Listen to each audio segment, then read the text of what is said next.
So what is the best way to offer feedback to somebody? Hi everybody, welcome back to the Creative Exploration series. Today I wanted to talk about something that's pretty important to me, and it's about offering meaningful feedback. This episode initially came from a blog post, and I will have the link in the description, just like the mindfulness one though. The content's pretty much the same, just a little updated for video format. And this entire conversation was spurred about a year ago by this series of tweets, this one in particular. So as a content creator, I'm sure that you can understand that feedback is exceptionally hard to find.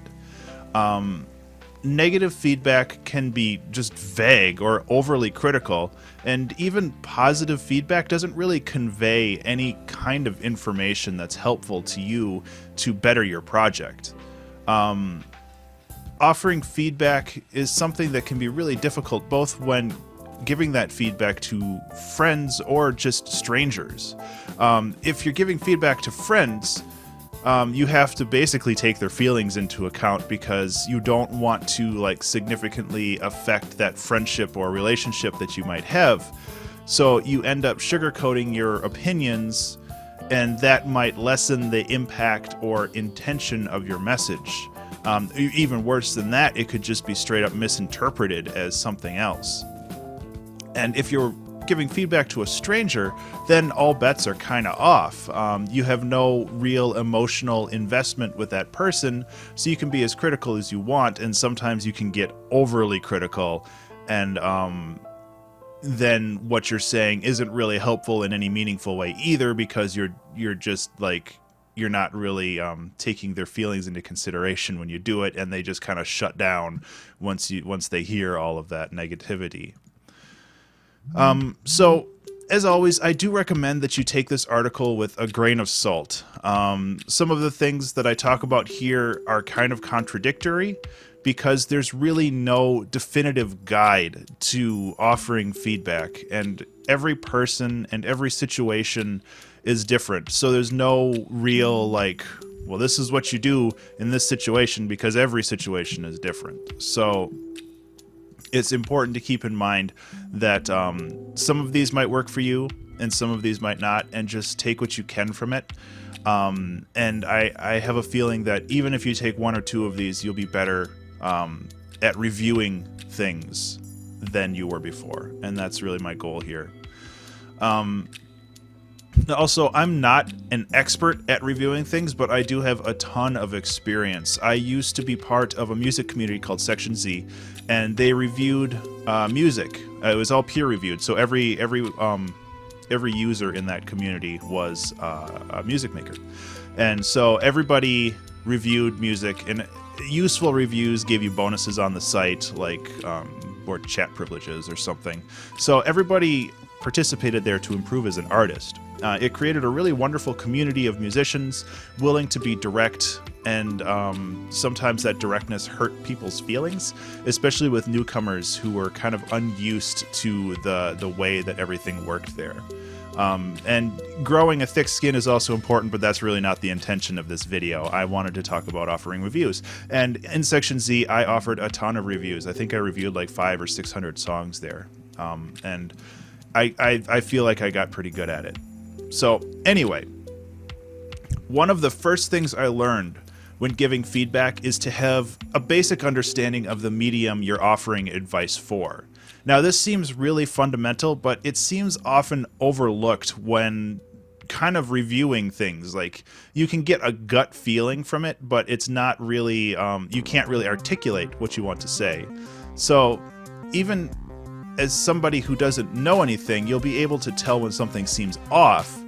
But if you know the subject even just a little bit, you can say why it is off, and that is incredibly important as a content creator.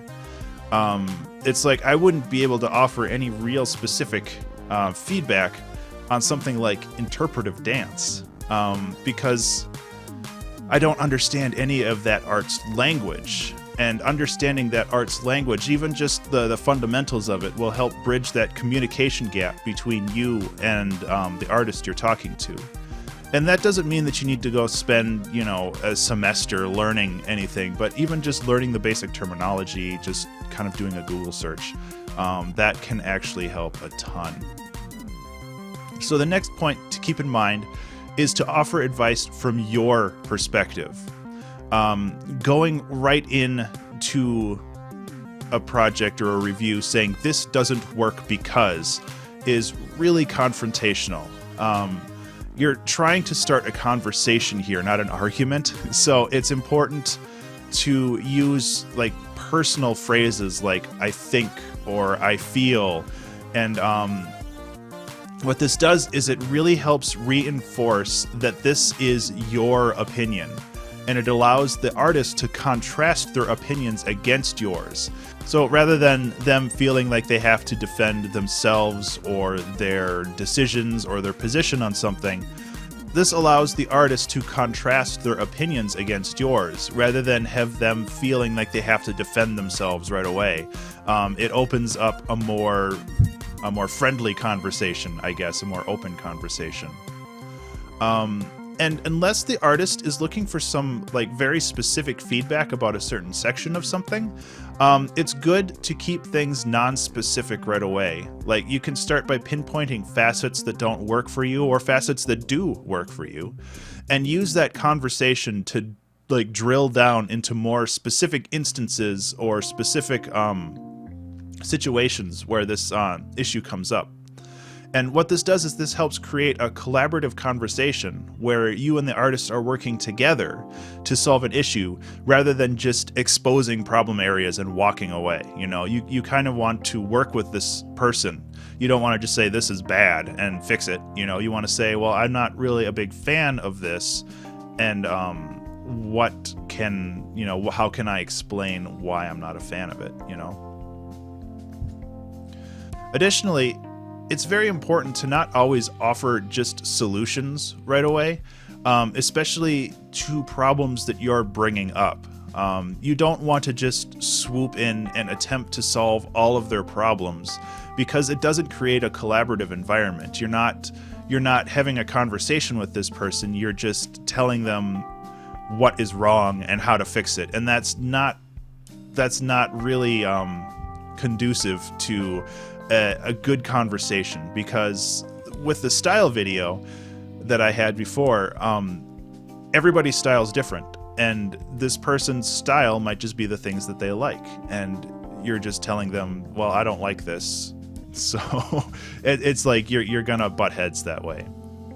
And I've been using the word collaborative a lot in this video so far, and that's important because feedback is often a very collaborative process, or at least a collaborative experience. You're offering your perspective on a problem and your opinion, and you're both trying to find solutions together, or at least you're trying to meet the artist halfway and say, well, I'm not a big fan of these, and this is maybe how you could fix it, but you're working together to come to that solution.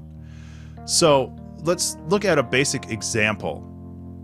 So take this comment. I don't really like the chord progression in the bridge. I feel that if your melody focused more on the dominant chord, you could create complexity and something more interesting. So on the surface, this is really good advice. It offers perspectives and suggestions on how to fix the problem. But the main issue here is that it removes all agency from the artist. Starting at a high level, the artist just doesn't have anywhere to go with this. Like, it has all the problems and all the solutions right in the same package, and the artist can't really say, well, I don't really agree with this, because you're not agreeing, because then you're disagreeing with like everything the person said. It's important to make sure that the artist still has control over what they're doing. So starting this feedback at a high level with issues opens a dialogue. So, for example, from before, I don't really like the chord progression in the bridge. So if the artist agrees with you on that, then you can start working together. And this allows the artist to remain in control of what is and what isn't an issue for their project. And this has been said tons of time, but it's important to keep the ratio of good criticism above the ratio for bad. So you want to have like 1 or 2 good things to say about somebody's project for every bad thing that you say. And that's not just important for keeping somebody's feelings in mind, but it also helps them not focus on just the things that went badly, but it also lets them know that you are paying attention to the things that they did exceptionally. It helps soothe the critical comments and lets them know you recognize the good work that they're doing in this project as well. And it seems, I'll be the first to admit that it does seem kind of silly to be so hypersensitive about what you say, but I can really only speak from personal experience here. And this is about keeping the artist in creative control of their project. You want to help collaborate and brainstorm to find answers, rather than just directing them to the best solution that works to your personal preference. So, what if the project is just really bad, or in a style that doesn't gel with you personally?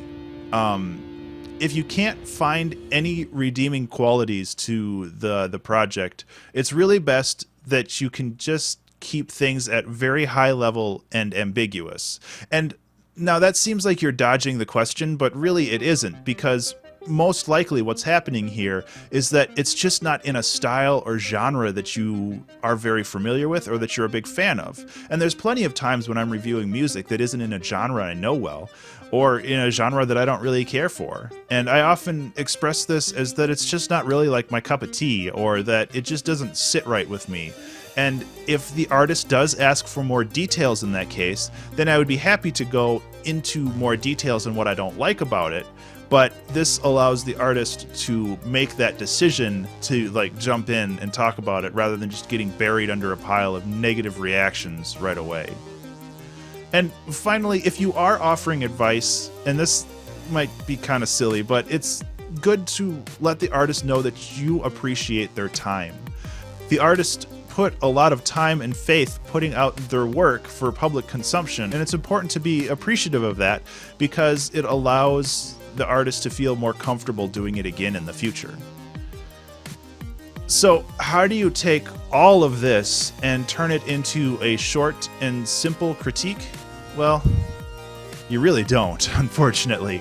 A proper feedback or critique can actually be really long, even if it's mostly good feedback. And that isn't really a bad thing. It's an investment of your time to prove that you care about this project too. So let's have some examples of bad feedback. It's bad. Great work. Ugh, too much reverb. And you can see the problem. These are very obviously bad just because they're so short. Even though one of them is positive feedback, it doesn't contribute anything to the project as a whole. It doesn't create a dialogue. It doesn't give the artist really anything to respond to constructively. It's just empty calories. So here are a couple more examples that are a little bit more fleshed out. So while the overall mix was pretty good, the melody was boring. Or don't use that instrument, it's so cheesy. These are better, but they come off as opinionated and confrontational. There isn't a whole lot of substance to start an actual conversation with, since the artist almost feels more like defending their decision right away rather than having a conversation about why this doesn't really work well for their project. So here's an example of a good review, or at least a review that I feel is good. And this is a song that my friend wrote a while ago, and the link to the song is in the description below. First off, I really love the intro. Very subtle, but it draws me into the progression of the song as a whole. Dig how minimal the drums are. I can't say that I'm a big fan of how much that floating pad warbles. Everything else is so stable, and the contrast is kinda harsh for me. I like how everything comes together when the percussion really shows up. I hope that you can work on extending this track out more. I bet there are a lot of cool avenues you can explore with what you have set up, and it just seems kinda short right now. Very chill jams overall. Thanks. Finally, keep in mind that there's no real correct way to critique someone's work. These are all just pitfalls that you want to try to avoid in the long run. Keep aware that this process is for the benefit of the artist, not really for you. So try to be non-confrontational and keep the conversation collaborative overall if possible. So yeah, that is the Offering Meaningful Feedback video. Do you have any thoughts or comments on this? Is there anything that I missed that's vital to this process? I would love to read it in the comments below. Also, if you wanted to practice offering meaningful feedback, feel free to go into the comments below and let me know how I did. If you have friends that might need some guidance on how to offer meaningful feedback, I'm trying to make this video as non-confrontational as possible. So hopefully you can link that to them and they won't have any hurt feelings about it.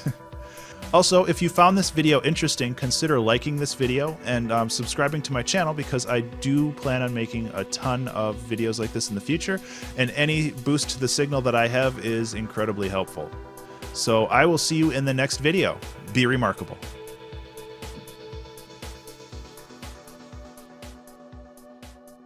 But they come off as very opinionated. Opinionated.